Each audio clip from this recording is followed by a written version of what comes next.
Good afternoon and welcome to today's Voice of Faith, and thank you for joining me today. So glad that you're with me, and happy Friday to you. I hope you've had a great week and looking forward to this weekend. I am. It's going to be an awesome time. I also want, while I have you on, I want to invite you to morning prayer tomorrow morning at 9 o'clock. We're going to do this every Saturday. And so we have that going on tomorrow, and of course Sunday. Tomorrow we'll be praying for Sunday service. We're believing God for God to do great and mighty things through our church. And so come and join us. Mark chapter 4, we've been talking all week about 4 heart conditions out of Mark chapter 4. The first day was Monday. We talked about a heart that's a wayward heart, one that's gotten off path from God, that when the word is sown into that heart, then Satan comes immediately and steals away that word that's sown in their heart. We talked about that and how to give our attention to it. Secondly, we talked about the stony heart.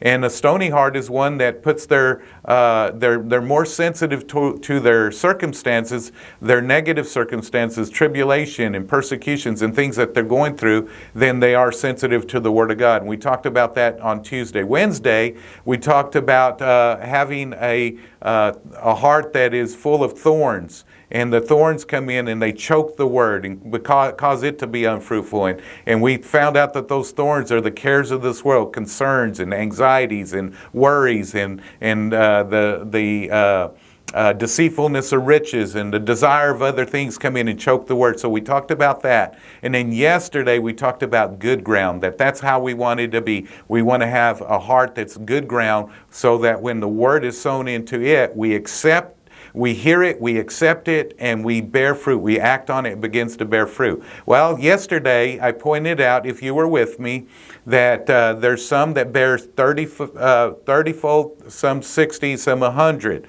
And so it's our desire that we produce 100% of the Word of God in and through our lives. Well, how do we do that? I believe Mark chapter 4, verse 24 gives us the answer. When the Word is sown, it says, "And he said to them, take heed what you hear.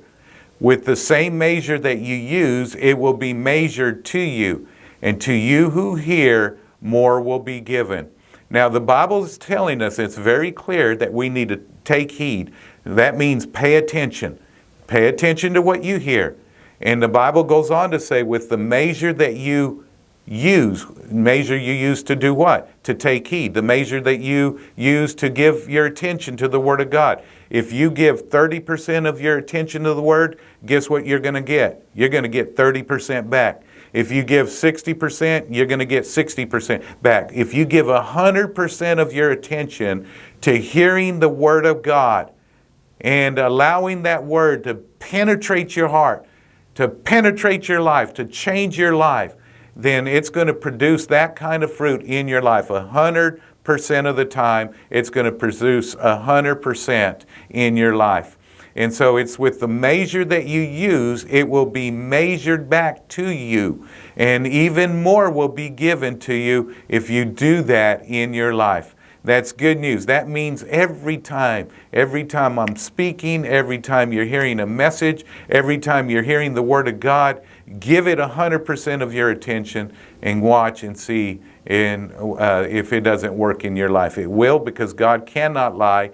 And He will do what He says He will do. And that's why I close today, as I do every day on our Voice of Faith, if you work the Word will work. Love you. God bless you. Have a great rest of the day. And see you, if not tomorrow morning at morning prayer, we'll see you Sunday morning. Love you. God bless. Have a great day.